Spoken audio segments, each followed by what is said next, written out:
की जय, लोतीनाथ धाम की जय। आदरणीय गुरु प्रेमियों, आज का ये सत्संग श्री श्री 1008 श्री ब्रह्मलीन दीपनाथ महाराज जी की 11वीं पुण्य स्मृति के उपलक्ष्य में किया जा रहा है। जो आत्माएं इस संसार में आकर के और अपना कार्य पूर्ण करके संसार से विदा होती हैं, उनका यश सर्वत्र फैलता है। ऐसी अनेकों पवित्र आत्माएं इस लौतीनाथ धाम में त्याग तपस्या में अपना जीवन बिता के गई हैं, जो युगों युगों तक मानव समाज को प्रेरणा देती रहेंगी। उनको सादर नमन है, श्रद्धांजलि समर्पित है। आइए कुछ देर आप लोगों के समक्ष निवेदन प्रस्तुत है। शांति सादगी के साथ सत्संग का लाभ लें। प्रेम से बोलिए सद्गुरुदेव की।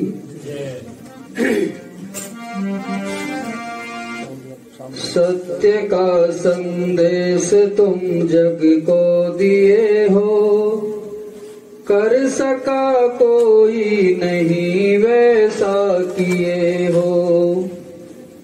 तुम मुलहजे में न करना बात सीखी, कह दिया सच सच भले ही लगे तीखी। सत्य की रहनी तुम्हारी थी अनोखी, इसलिए तुम कह सके थे बात चोखी। तुम किसी भी पक्ष में चिपके नहीं थे, इसलिए निर्णय तुम्हारे सब सही थे। धूल भी तुम पर उड़ाई खूब गई है, पर तुम्हारी रोशनी बढ़ती नहीं है।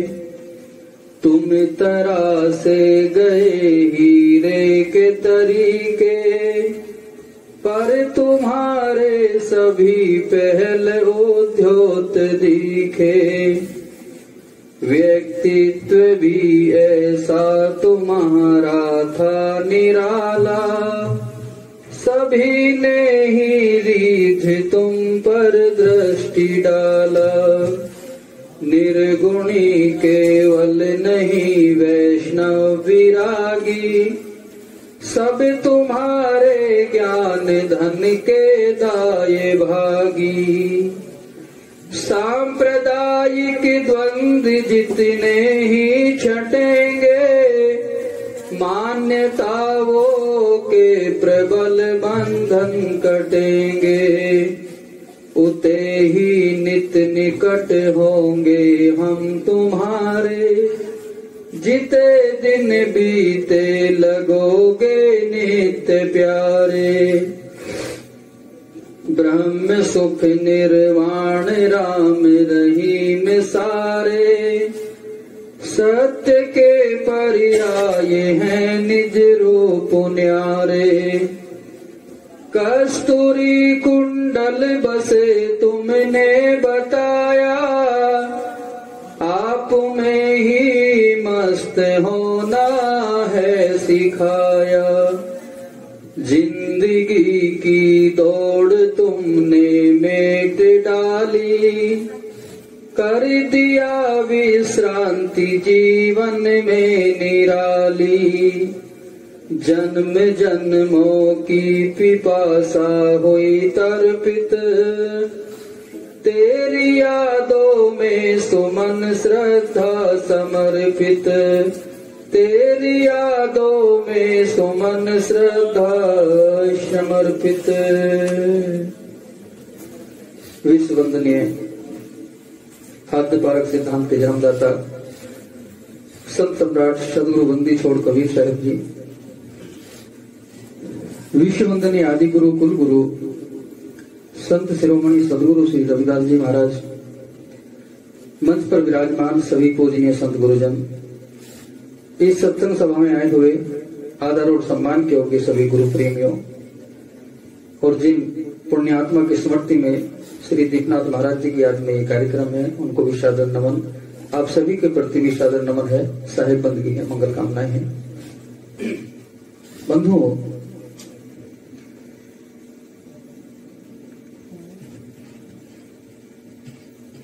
पूर्ण स्मृति निर्वाण तिथि बरसी जिस नाम से भी हम जिनको जानते हैं, या किसी भी दिवंगत आत्मा या महापुरुष की याद में जब कोई धम्म आयोजन होता है, सत्संग होता है, धम्म सभा होती है, तो उसका कुछ विशेष कारण होता है। यूं तो संसार में अनेकों लोग इन तिथियों में अपना जीवन पूरा करके गए होंगे, लेकिन जिन्होंने अपना जीवन ऐसा जिया जैसा साहेब ने कहा है कि वृक्ष कबहु न फल भके, नदी न संचय नीर, परमार्थ के कारण साधु ने धरा शरीर। परमार्थ का जीवन जीने वाले बहुत कम लोग होते हैं। ज्यादातर तो जीवन स्वार्थ में ही जीते हैं, सीमित अपने घर परिवार को लेकर के, पति पत्नी भाई बंधुओं को लेकर के। स्वार्थ का अर्थ होता है अपना हित, सिर्फ अपना ही प्रयोजन, अपना ही लाभ। और परमार्थ का अर्थ होता है लोक कल्याण, जन कल्याण के प्रति कार्यों का करना। तो साहब कहते हैं कि आया है सो जाएगा, राजा रंग फकीर, एक सिंहासन चढ़े चला एक बंधे जात जंजीर। आज से 600 साल पूर्व संत सम्राट सदगुरु कबीर साहब जी भारत के अंदर इस पवित्र पावन नगरी जो मानी जाती है काशी नगरी, वहां पैदा हुए और 120 वर्ष की लंबी आयु जी करके उन्होंने पूरे भारत में सत्य का प्रचार किया, धर्म का प्रचार किया, सत्संग का प्रचार किया।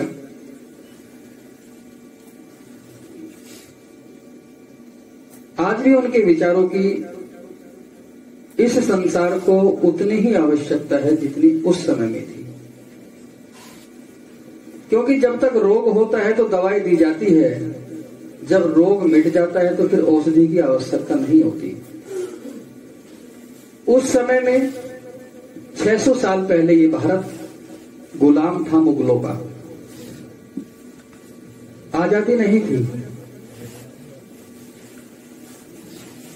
और वही वो समय था पेशवाओं के राज, जब शूद्रों को वस्त्र पहनने का अधिकार नहीं था, ताजा भोजन करने का अधिकार नहीं था, अपनी बात कहने का अधिकार नहीं था। गुलाम का अर्थ आप समझते ही हो, जो दूसरा ऑर्डर देता है, आदेश देता है, सिर्फ वही, अपनी इच्छा से कुछ नहीं। तो ये विचार करो, उस समय में हमारे इस भारत की दो महान हस्ती जिनका लोहा पूरा भारत मानता है आज भी, सदगुरु कबीर साहब और गुरु रविदास जी महाराज। दोनों महापुरुषों ने अंधविश्वास, रूढ़िवादी परंपराएं, मानवता के खिलाफ जो कार्य थे उनका खंडन किया। याद रखें, उन्होंने सत्य का विरोध नहीं किया, सत्य का उन्होंने उद्घाटन किया है। सत्य के नाम पर जो मानव समाज को बरगलाया जाता था, धर्म के नाम से उनका शोषण किया जाता था, उन्होंने उन चीजों का खंडन किया है। और ये बात आप सभी लोग जानते हैं कि मन चंगा तो कटौती में गंगा, कि आखिर गुरु रविदास जी को क्यों ऐसा कहना पड़ा, मन चंगा तो कटौती में गंगा, या कबीर साहब को क्यों ऐसा कहना पड़ा कि कबीर मन निर्मल भया जैसे गंगा नीर, और पाछे पाछे हरि फिरे कहत कबीर कबीर। जो सत्य के पथ पर चलने वाले होते हैं, आज भी आप देख लीजिए, जो व्यक्ति सही अर्थों में सत्संगी है वो गलत बात सहन कर ही नहीं सकता, किसी उसका विरोध करेगा। अगर हम किसी भी गलत बात का विरोध नहीं कर रहे तो समझ लीजिए उतने अर्थों में हम भी गलत हैं। अधिकतर हम लोग कहते हैं कि हमें क्या लेना, जो कर रहा सो भरेगा, और 99% इस बात को लोग कहने वाले होते हैं कि जो करेगा सो भरेगा, और पल्ला झाड़ लेते हैं। ऐसा नहीं है। हम लोग पढ़ते नहीं अपने महापुरुषों को, इसलिए पता नहीं होता। जो करेगा सो भरेगा, इसकी दूसरी बात नहीं जानते। जो आज से 2500 साल पहले तथागत भगवान बुद्ध ने कही थी, क्योंकि बुद्ध की बातों को दबा दिया गया है, कबीर की बातों को, गुरु रविदास जी की बातों में दबा दिया गया। उन्होंने कहा था जो करेगा उसके साथ साथ औरों को भी भरना पड़ेगा। अगर किसी परिवार में, अभी बात हम सिद्ध करके दिखाएंगे, अभी अगर किसी के परिवार में किसी का पुत्र गलत रास्ते पर चल करके अधर्म के काम करे और वो जेल चला जाए, तो क्या उसके परिवार के लोगों को खुशी होती है? उसके अशुभ कर्म के साथ साथ परिवार के लोग भी दुखी होते हैं, क्योंकि संबंध के कारण दुख होता है एक दूसरे से। चाहे वो संबंध पति पत्नी का हो, भाई भाई का हो, भाई बहन का हो, माता पिता, कुल परिवार। और आदमी एक सामाजिक प्राणी है, व्यक्ति का मूल्य समाज से है। अगर वो समाज के रूल रेगुलेशन फॉलो नहीं करता तो उसको समाज कह देता है कि इसको छोड़ो, कि सामाजिक आदमी नहीं है। और अगर किसी का पुत्र पढ़ लिख करके डीएम बन जाता है, आईएएस पीसी बन जाता है, या engineer, barrister, doctor, collector, master, district बन जाता है, तो क्या उसकी उस नौकरी के कारण उसके परिवार के लोगों को खुशी होती है कि नहीं होती? तो बुद्ध की बात सत्य है। जो करेगा उसके साथ साथ उसके कर्म के भागीदारी और भी होते हैं। हाँ, कर्म का सिद्धांत अटल और अकाट्य है। ये प्रकृति का नियम है। साहब ने कहा बोया पेड़ बबूल का तो आम कहां से खाए। अगर हम आम चाहिए तो आम का वृक्ष लगाना होगा। आम का वृक्ष से मतलब है शुभ कर्मों का कार्य, और कांटों के बीच से मतलब है अशुभ कर्म। कौन सा वो कर्म है व्यक्ति का जो हमारे जीवन में सुख का कारण होता है? बुद्ध की बातों पर विचार करें। तथागत बुद्ध कहते हैं कि 5 कारण हैं जो आदमी को दुखों की ओर ले जाते हैं: चोरी, जीव हिंसा, झूठ, नशा और व्यभिचार। बाबा साहब ने जो कॉन्स्टिट्यूशन लिखा है, ये 5 के 5 एक्ट हैं। बुद्ध, कबीर, गुरु रविदास जी की संदेश उपदेश के अनुसार है संविधान की धाराएं। और हम देखते हैं कि सत्संग को डुबाने वाला कौन है? हम हैं कि कोई और है? क्योंकि जो संदेश, जो आदेश हमारे गुरुजनों ने, हमारे महापुरुषों ने हमें दिए हैं, हम सिर्फ ये विचार करें क्या हम उनके अनुसार चलते हैं, तो बहुत कम लोग मिलेंगे। रात हमारा प्रोग्राम कस्बा शाहपुर बुढ़ाना के पास जनपद मुजफ्फरनगर में था, और सारे वहां समनदास महाराज के शिष्य थे। हम 3 साधु कबीरपंथी थे। तो जब हम वहां पहुंचे तो धुआंधार हुक्का बज रहा वहां। मगर भाई इसको बंद करो। खैर उन्होंने बंद कर दिया, बाहर जाकर पीने लगे। सत्संगी सारे सब पुराने साध हैं, लेकिन विकारों पर कोई ध्यान नहीं। कितने लोग तो कहते हैं हमने तो गुरुजी से मांग रखी है। तो ये सब क्या है? गुरुओं को भी बदनाम करने का कारण है।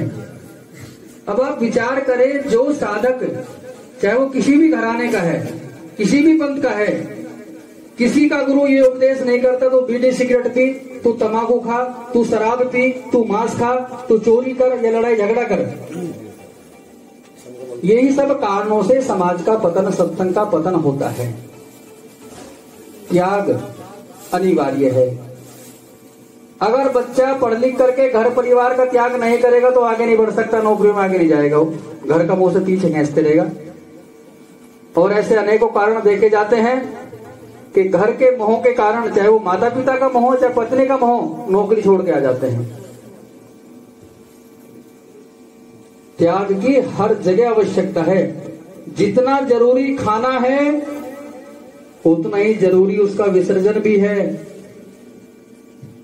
संसार के भोग जितना जरूरी है आप सबके लिए, हम के लिए, भोजन वस्त्र आवास, ये प्रकृति अपने नियम में बंद करके चलती है। त्याग भी है। अगर हम त्याग नहीं करेंगे विकारों का, व्यसनों का, दोष दुर्गुणों का, तो ना तो सत्संग से हमें लाभ होगा और ना ही दूसरों को लाभ होगा। आज मुझे इस धर्म स्थल पर बड़ी खुशी होती है। चाहे लोग तो 10 ही आए, जरूरी नहीं कि लाखों आए, लेकिन आज यहां धुआंधार कम है। इसके लिए धन्यवाद है आप सभी को। और जब हम यहाँ पहली बार आए थे कभी, तो पंडित जी को हमने टोका था इस बात को लेकर के। कहते हैं ना कि जिस नाथ संप्रदाय में तो चलता है, कहीं नहीं चलता। किसी गुरु का आदेश नहीं है, लेकिन हमारी गलत आदतें चलाती हैं। पंडित जी ने एक भजन याद करा, बहुत अच्छा है वो। मन की तरंगे मार लो बस हो गया भजन, और आदत बुरी सुधार लो बस हो गया भजन। अब ये हम विचार करेंगे कि बुरी आदतें सुधरेगी कैसे। बुरी आदतों को सुधारना है तो एकांत में बैठे चिंतन करे, साधना करे, भजन करे, सुमरण करे, ध्यान करे। जब इन साधनों को अपने जीवन में अपनाओगे तो जीवन निखरता चला जाएगा। तो चोरी, जीव हिंसा, झूठ, नशा, व्यभिचार, जब हम अपने जीवन से इन 5 अशुभ कर्मों का, इन पाप कर्मों का त्याग कर देते हैं, तो कोई कारण नहीं कि आदमी के जीवन में दुख पैदा हो। और जब तक दुखों के कारण रहेंगे दुख पैदा होता रहेगा। जो लोग इन विकारों से, व्यसनों से दूर हैं, वो धन्यवाद और साधुवाद के पात्र हैं। दूसरी बात कि हमें अपने जीवन का नियम, क्योंकि जब कोई व्यक्ति गुरुमुखी होता है तो गुरुदेव उसको कुछ नियम भी देते हैं, भजन, संध्या, आरती आदि। तो गुरुमुखी जीवों को अपने परिवार में संध्या आरती करना चाहिए। बहुत कम परिवारों में होती है, अधिकतर नहीं होती।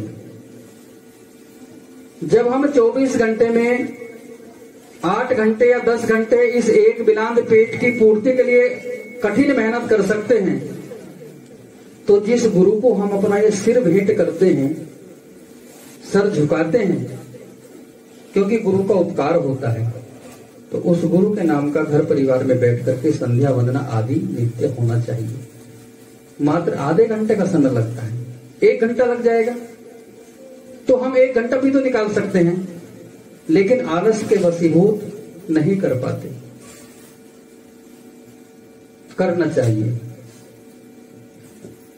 तो हमें उन संतों से, उन महापुरुषों से, जिनकी याद में हम उनका दिवस मनाते हैं, पुण्यतिथि मनाते हैं, उनके संदेशों को जिंदा रखने के लिए कुछ करने की आवश्यकता है।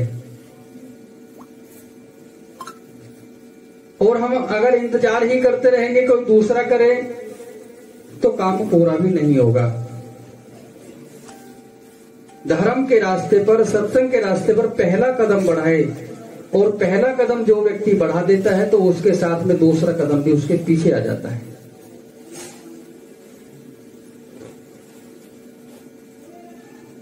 एक कहानी को आप लोग समझेंगे। एक व्यक्ति थे और उन पर कोई मुकदमा लग गया, तो उनके 3 दोस्त थे।